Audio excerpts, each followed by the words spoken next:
It's a really amazing day out here. So yeah, I'm here in Yoyogi Park here on this beautiful Monday afternoon here in Tokyo, and today's video will be about the reason I came to Japan. As I promised you guys before, I told you if I make over 500 subscribers, I'm gonna tell you the reason why I came here. And so it's over 500 subscribers, so it's time for that video. So let's start.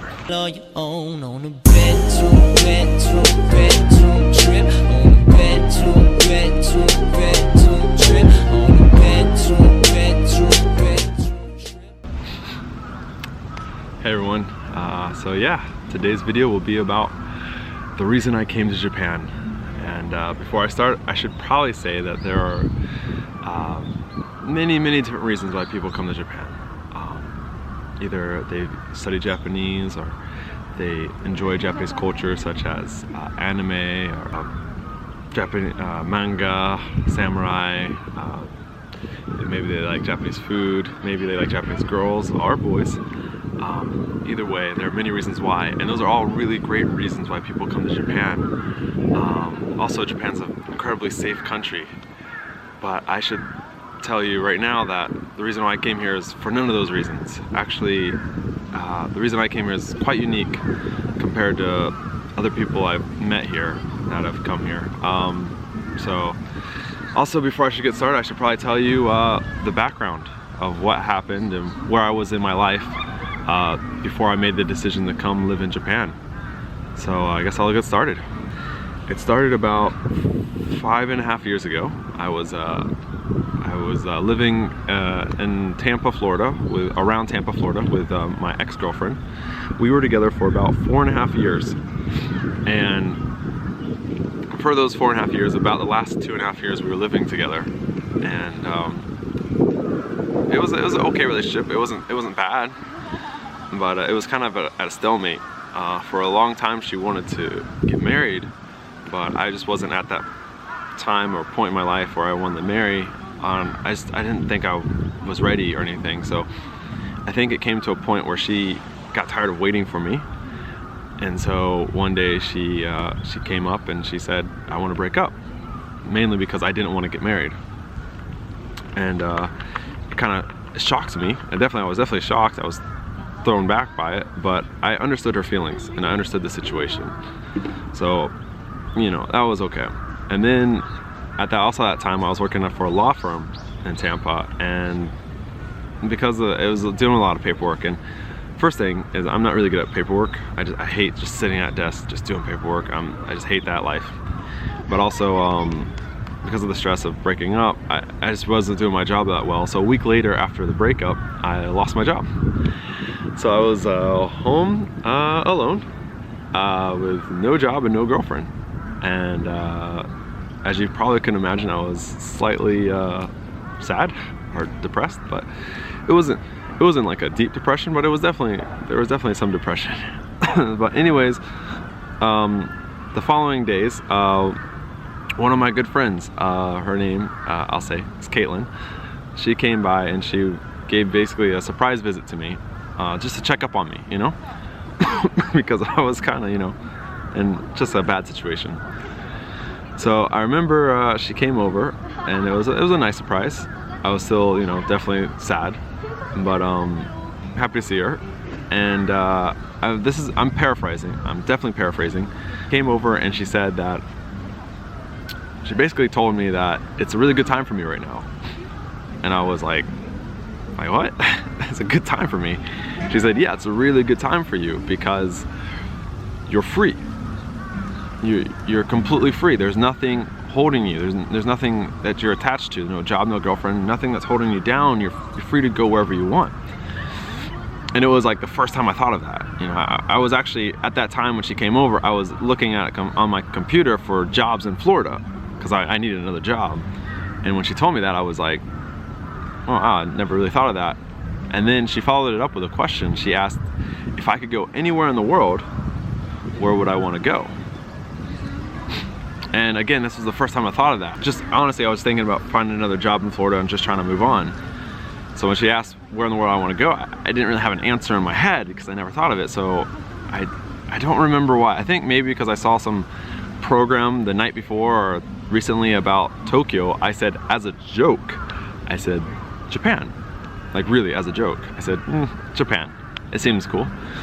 And so, without hesitation, she told me, okay, then do it. Go to Japan. And I was like, no, I can't go to Japan. That's crazy, you know. I'm here in Florida. I've barely been outside of the States, you know. I've been to Mexico once and maybe Brazil once, but not on the other side of the planet. No, I can't do that. And she basically continued. She's like, just try it, you know. What's the worst that could happen? So I was like, fine. And I remember seeing something on the internet about English teaching in different like Asian countries, like in China and Korea. So I was like, maybe I can do English teaching. So I typed in English teaching in Japan in Google. And then I got different companies come up. And so I applied for I saw one of the companies, I applied for it, and I put in my application, and within a couple weeks I got a call back saying they want to do an interview. So again, at this time I was not really too serious about it, but I was starting to think, maybe this could happen, but you know, I'm not gonna get my hopes up yet. But after the first interview, I just had a really good feeling about it. And so after the first interview, I started feeling, okay, maybe I can do this. And then after the second interview, I knew I got the job. And within 4 months after that, I was in Japan. So from the breakup, which was, I think it was 5 years ago, October, to March the following year, when I went to Japan, that was all the time it took for me to decide to come to Japan. And then when I came here, the teaching company I was with, they decided to put me in Ibaraki. And if you guys don't know, Ibaraki in Japan is kind of like the countryside. It was a lot of countryside of Japan, but it's very countryside. And a lot of people in Ibaraki, a lot of Japanese people, can't speak any English. And I couldn't speak any Japanese when I first came here at all. I didn't know how to count to 10 in Japanese. But I remember I came here and everything was just so new. Everything was just like an amazing experience. I didn't know anything, and I loved it. I absolutely loved it. I loved being surrounded by things that I had no experience or no knowledge of. And yeah, it was difficult. My first few months here were very difficult in terms of communication. Like going to the supermarket was like a mission.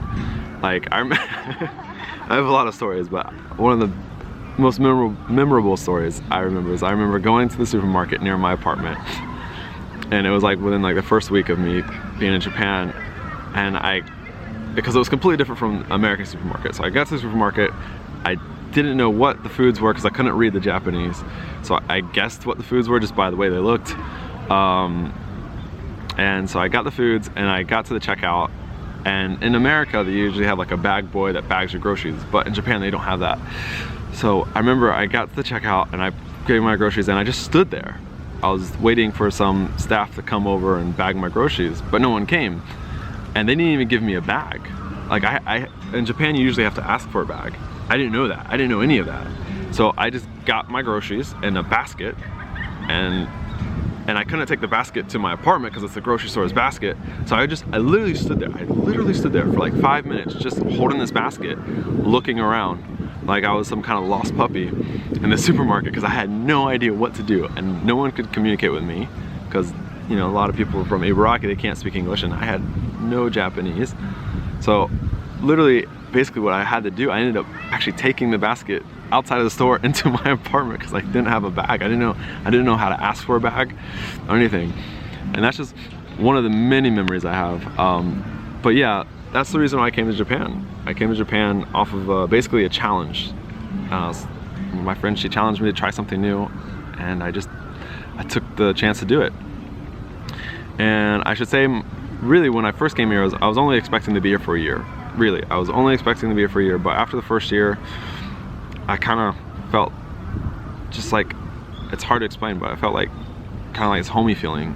And then, so I decided, okay, just one more year. And then I stayed for another year, and then a year after that. And now I've been here for 4.5 years, and I don't know when I'm gonna go back home. But right now, I feel like it's definitely was the best decision I've ever made in my life.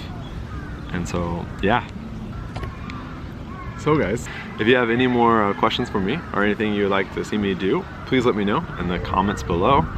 I hope you enjoyed my long-winded, long story about why I came to Japan. I know it wasn't the most exciting of stories, but it's my story and I'm happy to have it. So I'm glad I could share it with you guys. But as always, I hope you guys have a fantastic day or evening wherever you are, and peace!